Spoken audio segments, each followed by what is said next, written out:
welcome to Basketball Talk Pro. My name is Ron Ekker. I hope you've all had a very pleasant holiday so far. They come pretty fast at this time of the year, and I know a lot of you are working because of tournaments and practices and that sort of thing. But still, enjoy what you're doing. We have a wonderful game, and you're a part of it, and so enjoy all those moments, even if it requires you to be away from your family for a while and to be on that floor, because consider yourself lucky. A lot of people would love to be where you are. Well, today I'm going to talk to you. The title may be a little bit confusing to you. What is the best defense? Well, there's a lot of things that go into having a real strong defense, and I'm going to introduce a concept to you in just a few minutes that may seem a little bit vague as to how it affects defense. You have to put some time and study into basketball if you're going to get all of the subtleties of the game. Well, what is the best defense? I'm going to take it from here. The first thing, the number one thing, maybe not number one, but certainly part of the concept I'm trying to show you is make baskets. Number two, make free throws. Number three, eliminate steals.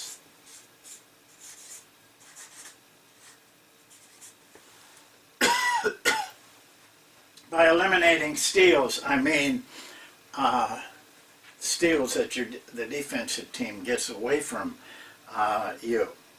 Well, these are all offensive things that I've given you. And it may seem like it doesn't have much to do with defense, but it does. And for me, most of you that have taken the statistic course measuring basketball performance, I'm sure by now you have figured out the significance. Even if you've stayed up with the videos through the course of the last year and a half, you will have a pretty good idea of what I'm going to talk to you about. All three of these things on offense provide the opponent with the poorest way to get possession of the ball. Possessions and their value are very important. After a made basket, after a made free throw, and if they don't get the ball from steals, you have taken away the number of defensive rebounds and the number of steals, and put your opponent in working with a negative situation. Now, you can't be perfect on all of this, but it does cut down those possessions for your opponent that they can be most effective. I want you to remember this. Field goal percentage. The team with the best field goal percentage wins 80% of the time. The other thing I want you to remember is that the team with the most defensive rebounds and steals combined wins 79% of the time. And these elements relate to each other.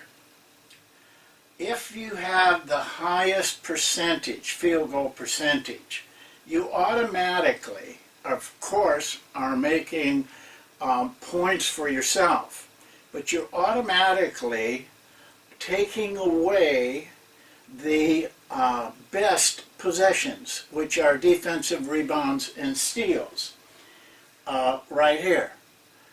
This is a remarkable number, but I've tested it and tested it.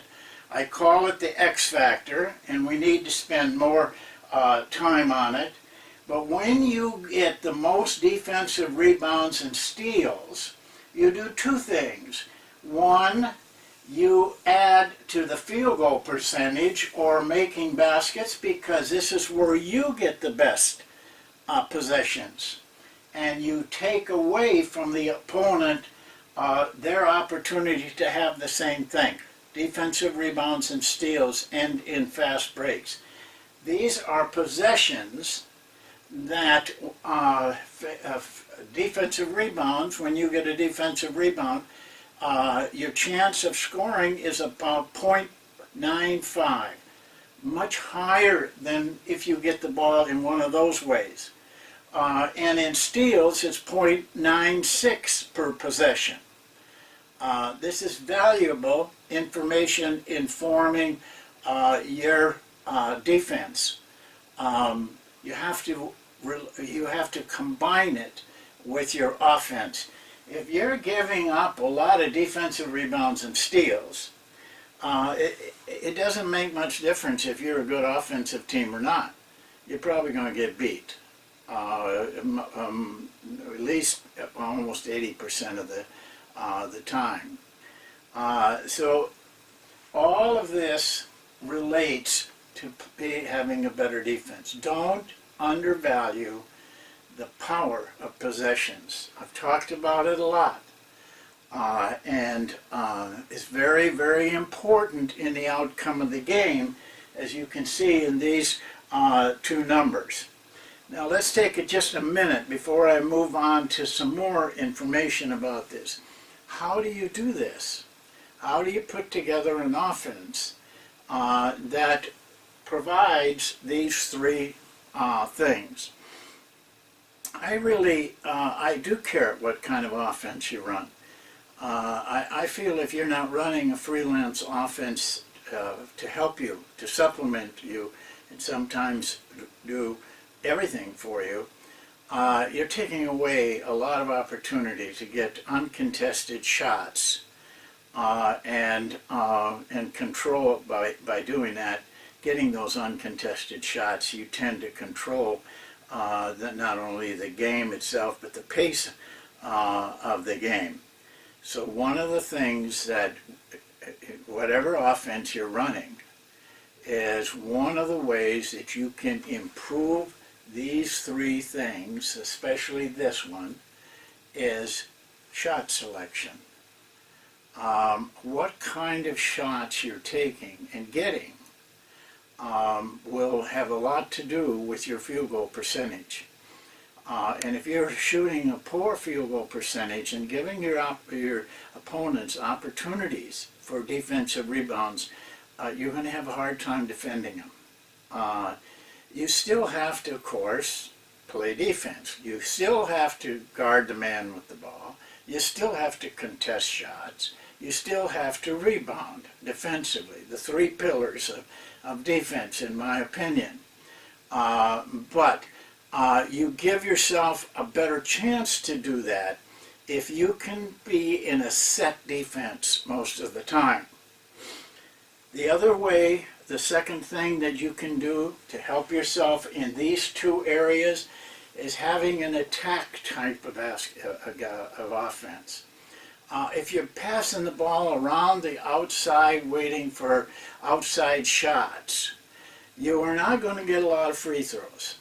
Free throws have a tremendous effect on your defense, because no matter even if they miss them, and if you miss them and they get a defensive rebound, you're still in pretty good position defensively. But if you make it, you're set up.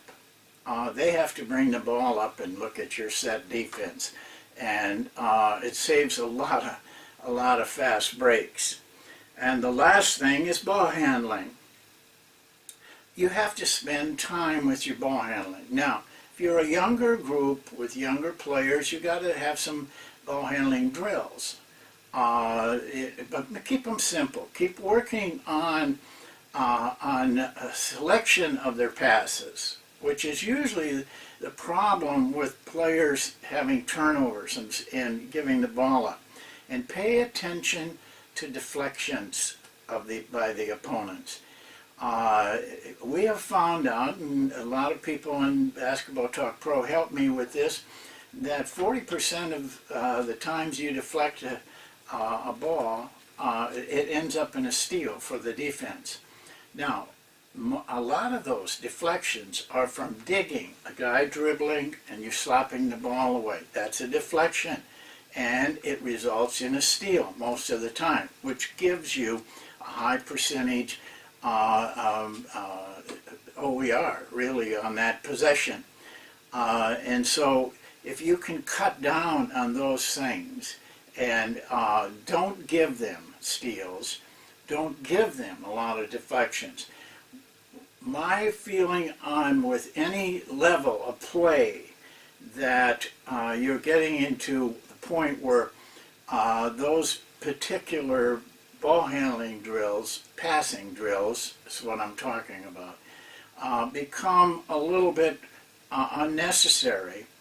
The best place to teach good passing is in your drills. Don't allow sloppy passing. I don't allow it. I correct everybody. You know, you throw a lethargic bounce pass and you're going to hear it from me. We have to put it into our drills, because that's the kind of passing you're going to do in a game if you're running the right drills. Well, now let me talk about a couple of other areas, because I know that in your mind you got, as you look at this, you got some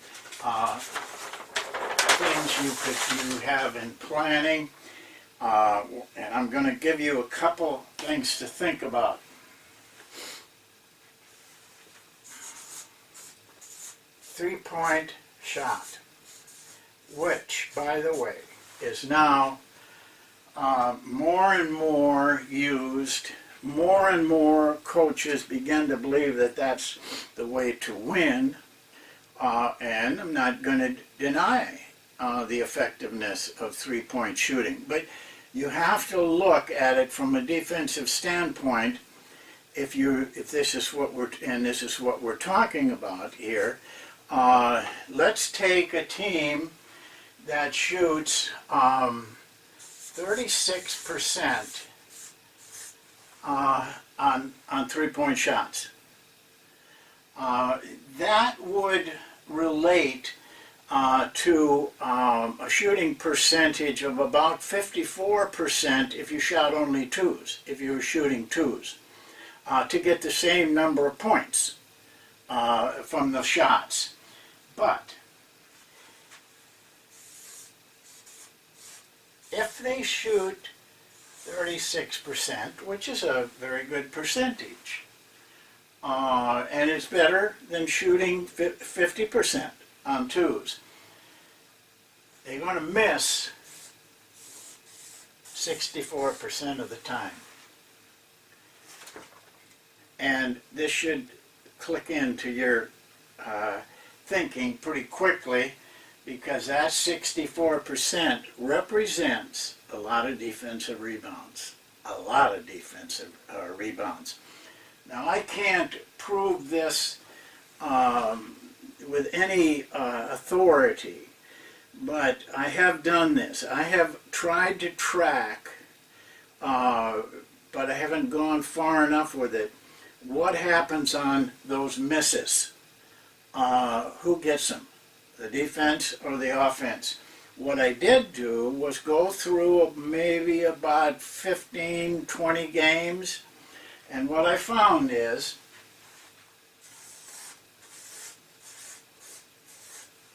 the defense,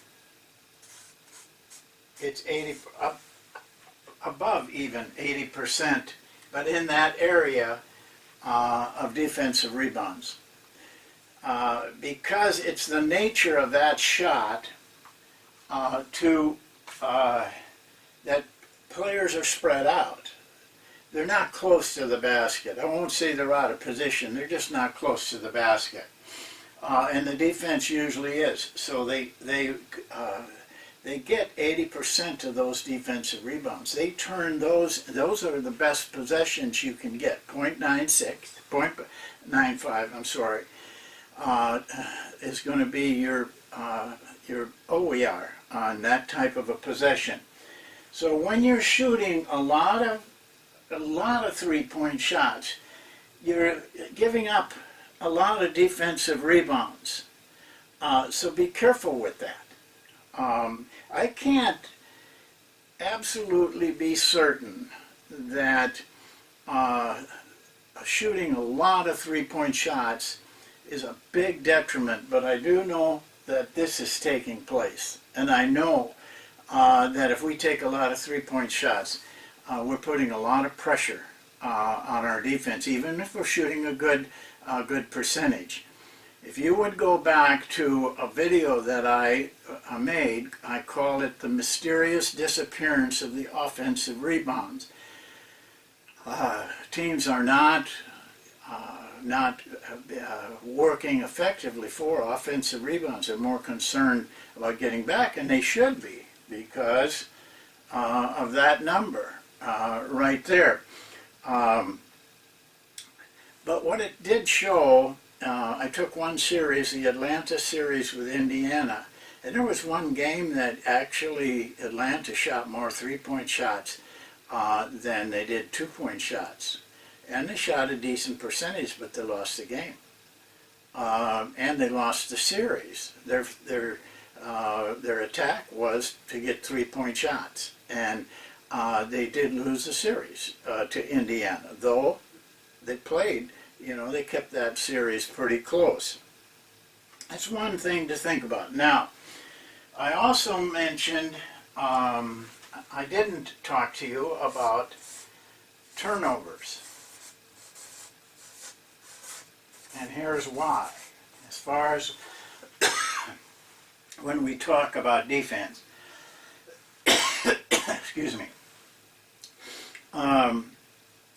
actually when you turn the ball over, if you don't give up a steal, you're putting pressure on that other team, because it's the poorest possession way to get the ball, because the official has to handle the ball on a turnover that isn't a steal.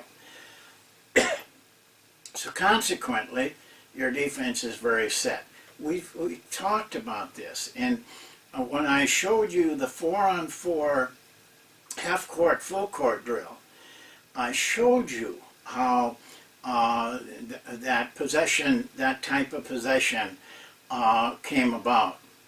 And so consequently, and in the course, we go through this, turnovers, unless they're excessive, do not really have much effect on the game.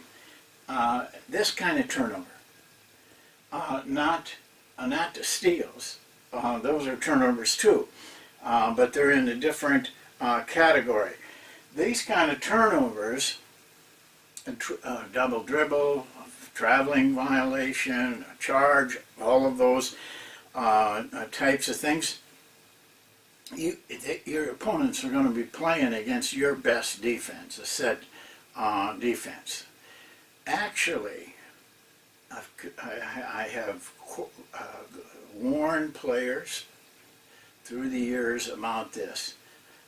Say your clock is running down. Now in college and the pros you have a clock. It gets down to 4 or 5 seconds. And everybody's getting panicky about you got to get a shot up. So you throw up really a bad shot. Some of those shots are just heaves, not a good shot at all. You're better off that shot maybe you're going to put in 20% of the time. It isn't worth it. You're better off letting the thing run out without getting a shot and making them take the ball out of bounds. The official's going to handle it. Your defense is going to be set. You throw it up on the basket, and you're giving your opponents a really good chance for a defensive rebound. So turnovers do not affect the game a lot unless it's a big difference, like one team with 10 and another team with 30. That will affect the game. But most games, it isn't like that. The turnovers are fairly even. And even when you see one team's got 14, the other team's got 20. 20 sounds like a lot, but it doesn't have much effect on winning or losing.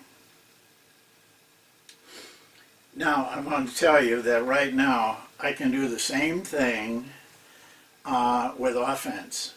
If I said, what is the best offense, I could show you that your defense is going to make your offense better by just reversing every thing, and that is to get more steals, to contest more shots, so that the field goal percentage goes down for your opponents and gives you more of an opportunity.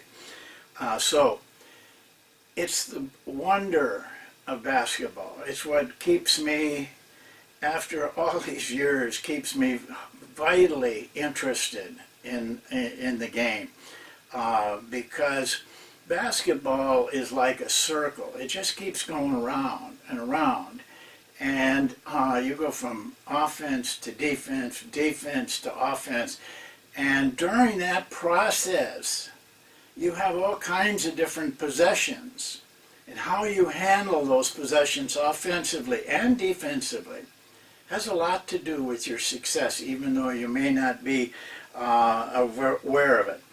So it comes down to this: study the game. It's a great game. You know, I played in college all three sports, and the best game in all aspects is, in my opinion, is basketball, because of the intricacies, subtleties of what is happening during a game. So I hope this helps you. Go ahead and think this out. Spend some time with it. Well, that's it for today. Have a nice rest of the holiday season. We're coming up on the new year, and let's have a real good basketball 2015. Thank you, and we'll see you next time.